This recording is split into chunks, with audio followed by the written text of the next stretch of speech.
বিএনপির মধ্যে ঐতিহাসিকভাবে আওয়ামীপন্থীরা কাজ করে। পাগলা ফজলু একটা উদাহরণ, হাবিবুর রহমান হাবিব আর একটা উদাহরণ।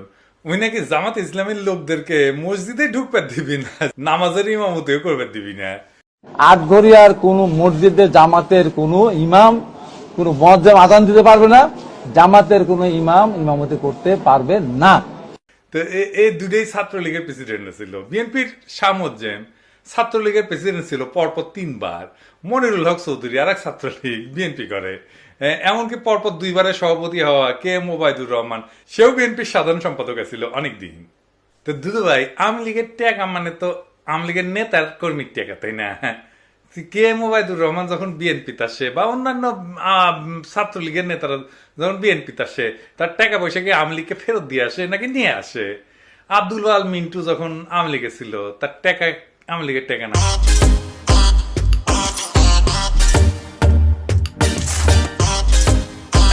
তাই বিএনপির মধ্যে আওয়ামী লীগের টাকা আছে তো, কথাটা সত্য তো। 71 টিভির দখল কে নিছে? হ্যাঁ, কে নিছে? বুলু ভাই নিছে তো। আর টিভির দখল কে নিছে? আর কইলাম না। এস আলমের সাম্রাজ্য কে দেখতেছে? সালাউদ্দিন সাহেব দেখতেছে। সামিটে যায় কে বসতেছে? হ্যাঁ, আপনাদের কোষাধ্যক্ষের ছেলে বসতেছে।